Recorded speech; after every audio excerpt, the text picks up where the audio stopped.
Almost 23 years go by after the death of King Nebuchadnezzar before Daniel documents the final fall of the Babylonian Empire.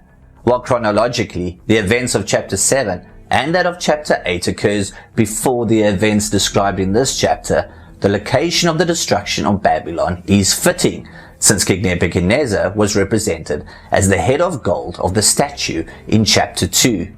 It is somewhat appropriate that this dominant empire goes down in a spectacular style. According to this biblical account, Belshazzar was the last of 7 Babylonian kings to rule over the new Babylonian Empire. Following from King Nebuchadnezzar, they all had a very bad history in ruling over the region. The Great Banquet. Belshazzar the king made a great feast to 1,000 of his lords, and drank wine before the 1,000. We have already witnessed the first 2 kings of this new Babylonian dynasty in Daniel's writings. King Nabopolassar, who reigned from 626 to 606 BC, and his son, who became King Nebuchadnezzar upon his death, who ruled from 605 to 562 BC. By far the longest living king in this empire. Unfortunately, the kings to follow were deplorable and all had their snakes in the closet. Upon King Nebuchadnezzar's death, Amel-Marduk, also known as Evil Merodach, took to the throne and ruled for just a very short period. To his credit, the Bible applauds him for releasing Jehoiakim, king of Judah, who had been in prison for 37 years. So this king's 2-year reign was abrupt, as due to his bad behavior and conduct, he was murdered under very mysterious circumstances by his sister's husband, Neriglissar, who then took to the throne. Neriglissar would rule for 4 years, from 560 to 556 BC. Jeremiah described him as a high-ranking officer of King Nebuchadnezzar. He had married one of King Nebuchadnezzar's daughters, and as such believed he was entitled to the throne. It is believed he died a very natural death, but at a very young age. Labashi-Marduk ascended to the throne as the 3rd successor to King Nebuchadnezzar. Unfortunately, his reign was limited to 9 months, as a conspiracy led to his successful murder, when Nabonidus was heralded as a newly appointed king. Nabonidus would rule for the next 17 years from 556 BC to 539 BC. Now remember, this is more than 2,500 years ago. There are many sources that believe Nabonidus was spared when Babylon was overrun in 539 BC, with accounts reporting he was seen in Carmenia. For many years, the identification of Belshazzar as king was believed by critics as clear examples of errors in translation recorded in the book of Daniel, since all historical records provided large amounts of evidence that Nabonidus was king. It was something Josephus, the 1st century Jewish historian, attempted to explain away by describing this king as having 2 names. In other words, Belshazzar, also known as Nabonidus, or the other way around. However, with the discovery of the Babylonian chronicles during the 19th century, the problem was resolved, as King Nabonidus not only married one of King Nebuchadnezzar's daughters, but his son was also called Belshazzar. Since Nabonidus was interested in architecture and various construction projects, he was regarded as an absent king, who during his long journeys away from the throne would install his son Belshazzar as co-regent king over the Babylonian Empire. The name of this co-regent king Belshazzar is not to be confused with Daniel's Babylonian name Belteshazzar, which had a difference in both spelling and pronunciation. We present the new Babylonian dynasty, indicating the ruthless nature of these kings to follow King Nebuchadnezzar. It would take the last co-regent king, Belshazzar, for the line to be crossed and the kingdom to be handed over for judgment. According to the Babylonian chronicles, the armies of Cyrus entered the city in Nabonidus' 17th year, ruling as king, which occurred on the 16th day of Tishri, which in our calendars is 12 October 539 BC. It is on this very day that King Belshazzar was drinking and having a party while the enemies, the Medes and Persians, were in close surrounds to the palace buildings. Many lords were present, and this was a very festive occasion. Introducing Belshazzar. Belshazzar, while he tasted the wine, commanded to bring the golden and silver vessels which Nebuchadnezzar his father had taken out of the temple which was in Jerusalem, that the king and his lords, his wives, and his concubines might drink from them. Then they brought the gold and silver vessels that were taken out of the temple of the house of God, which was at Jerusalem, and the kings and his lords, his wives, and his concubines drank from them. They drank wine and praised the gods of gold, and of silver, of bronze, of iron, of wood, and of stone. This king was in a festive mood and threw a very unusual party. Having said this, it was certainly not unusual for monarchs to have elaborate festivities. A feast recorded in the book of Esther by a rich Persian king lasted for 6 months. The number of officials, although pegged at 1,000, is likely a round number describing the great assembly before Belshazzar. What made this feast unusual is not its size or the number of people, but rather that all things were not well in Babylon.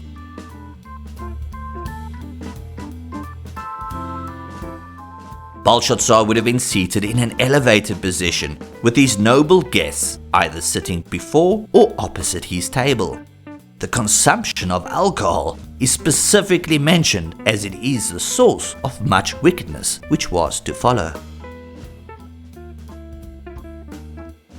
Now Belshazzar's fatal mistake was to take the gold and silver vessels which his father had captured from the Jewish temple almost 70 years prior.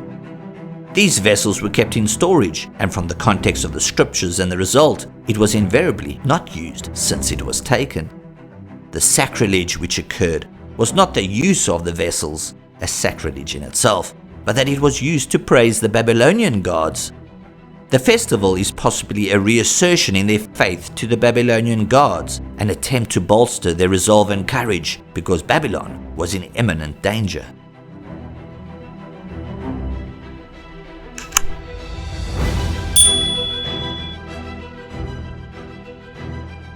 Don't be under any illusion. He certainly knew that what he was doing was wrong, as later he is reprimanded by Daniel with the words, "Though you knew all this."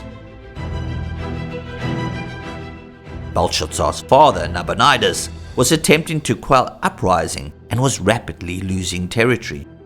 2 days prior, Nabonidus and the armies of Babylon were badly beaten in battle and were fleeing from the Persian forces.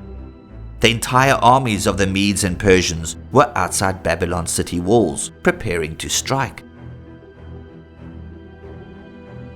Belshazzar had the balance of the army's forces in the city, but instead of preparing for the invasion, was whining and dining, either expecting the worst and was intent on going out in grand style, or perhaps he believed no one could penetrate the city with its high walls.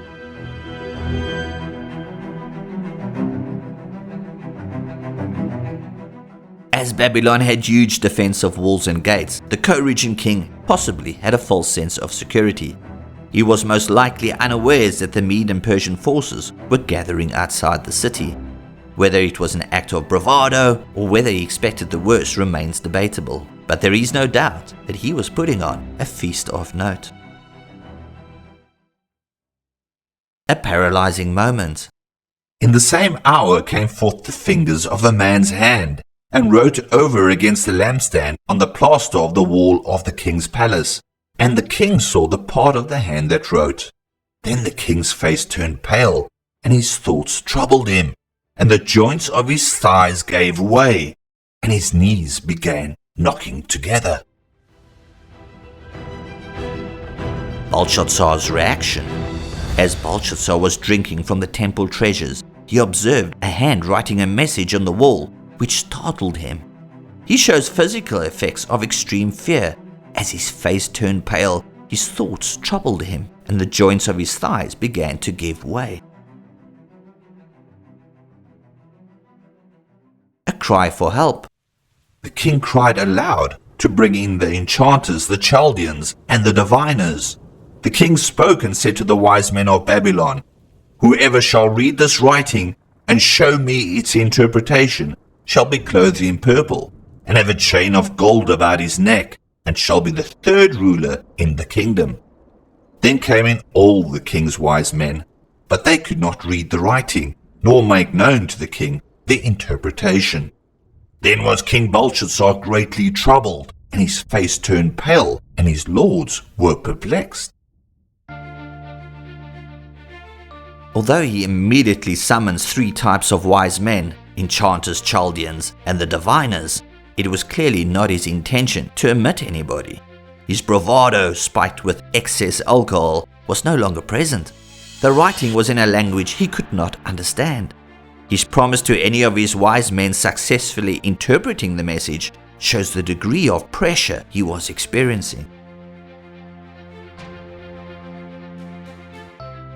He decided that he would offer a special threefold reward that no one would be able to resist. The successful candidate would be clothed in purple, indicating a change in status to royalty, since purple was the clothing of royalty. The second reward, that of a gold chain, would be enough of an incentive for any of the wise men to make an attempt at their interpretation. The final reward is significant as it confirms Daniel's account as being accurate. The successful interpreter would be the third ruler in the kingdom. This is accurate since Belshazzar was co-ruler under Nabonidus, and as he was second in command and for all practical purposes the active king, he could only offer a position of importance beneath him. None of them could read or understand the writing. This is also the third time the wise men had failed the rulers of Babylon. The inability of the wise men to provide an interpretation merely increased the anxiety and fear of Belshazzar, with his body emphasizing these levels of trepidation.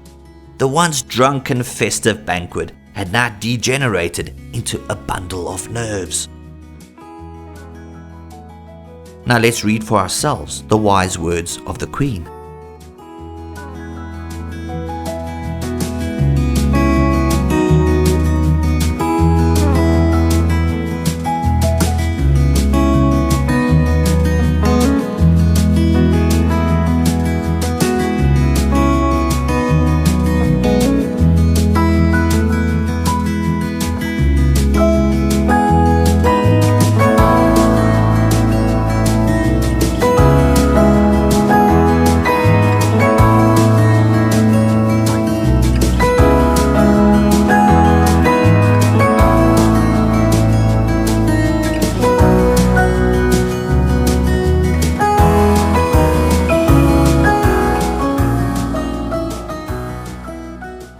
The Queen is likely referring to the Queen Mother, the wife of the late King Nebuchadnezzar, who was not present at the banquet. She clearly heard Belshazzar's words and the subsequent furore over the interpretation of the writing on the wall. In a typically motherly fashion, she respectfully told the king not to be troubled, as there was a solution to the problem. She reminded Belshazzar that Daniel was well favored by King Nebuchadnezzar and could interpret dreams, explain riddles, and solve knotty problems. It is implied that Daniel, who was about 80 years of age at this stage, was no longer in charge of the wise men. She was very flattering of Daniel's ability, indicating several traits which made him unique from all the other wise men.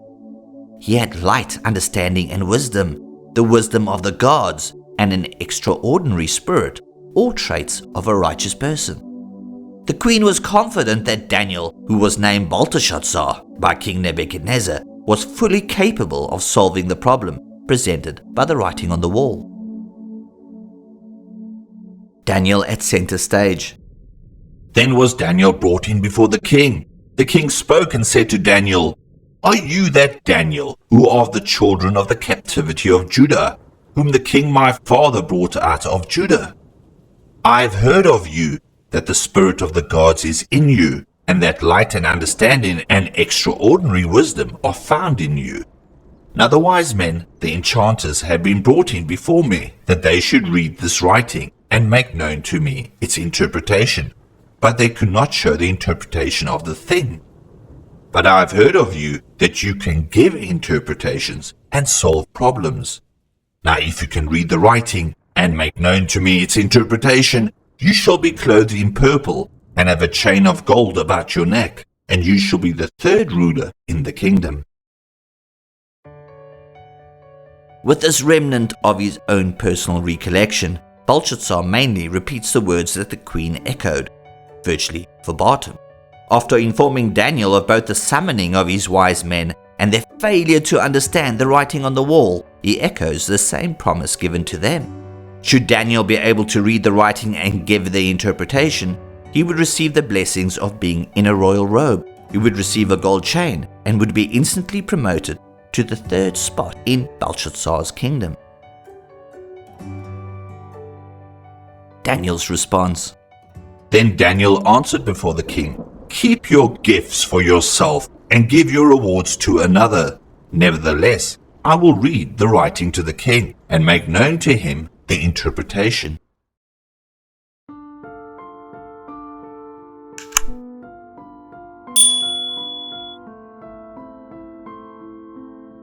The response of Daniel is both epic and unusual. It is presented in the form of a sermon, where he first rejects the gifts on offer, yet he informed the king he would still interpret the writing on the wall. He responded by first recollecting King Nebuchadnezzar being humbled by God, and then exposed Belshazzar's own sin before he provided an answer. There is evidently a crisp tone in Daniel's answer, with underlying elements of disrespect. In doing so, he was not seeking fortune or favor. So let's read the dress down that Daniel gave to the king.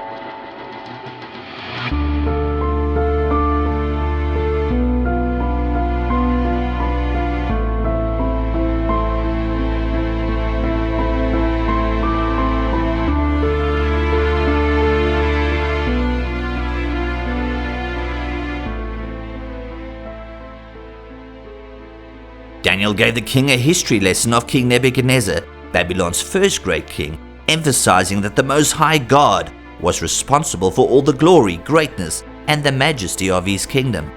People feared King Nebuchadnezzar, as he could do as he pleased, although he was still accountable to God for his rule over mankind. Unfortunately, both arrogance and pride caused him to be driven from both his throne and his subjects, resulting in him going mad, which was only lifted when he humbled himself, admitting the ultimate sovereignty of God. You, his son Belshazzar, have not humbled your heart, though you knew all this, but have lifted up yourself against the Lord of heaven. And they have brought the vessels of his house before you, and you and your lords, your wives and your concubines, have drunk wine from them.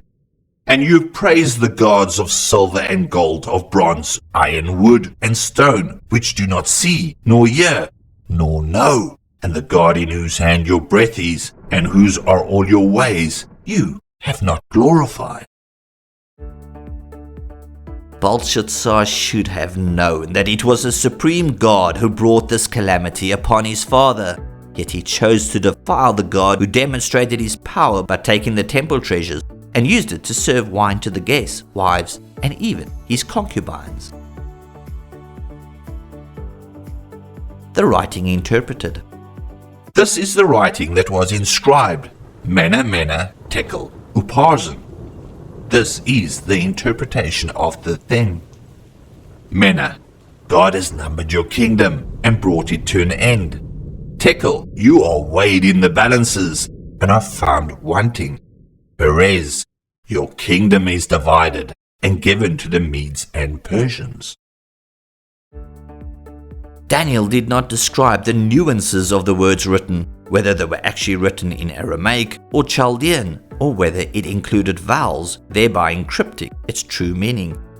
Some scholars, such as Young, believed that the words were written vertically, while others suggested the words appeared with vowels such as this. While speculation abounds as to its structure, Daniel interprets the words as mena mena tekel uparsin. Now mena is a plural noun of the Hebrew word mina, which was equivalent to 50 shekels, meaning numbered. It is emphasized since it is written down twice. Tekel relates closely to shekel, which means to be weighed or to balance. Uparsin is the plural noun of the word peres, which means to divide or division. As a direct translation, the encrypted words read numbered, numbered, weighed, and division. Now, without an interpretation, these words would be meaningless, and Daniel after each word provides the context of each to the king.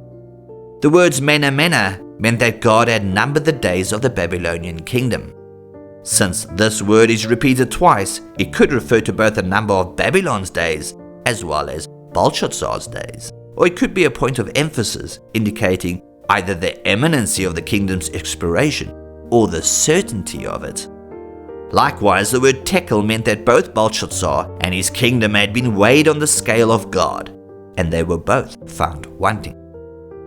As a result, the Babylonian kingdom was about to be divided and given over to the Medes and Persians. It is likely that while Daniel was interpreting the writing on the wall, that the Medes and Persians were already entering the city.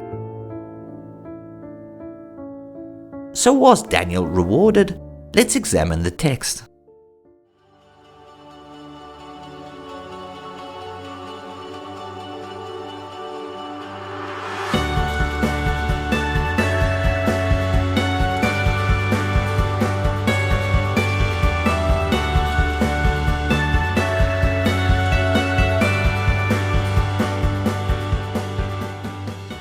Even in this tumultuous situation, Daniel did receive his reward with the gifts of a gold chain, a purple robe, and effectively being appointed third in the kingdom. Since there was no objection or further examination of the matter, it implies that Belshazzar accepted the interpretation and honored his promise to Daniel.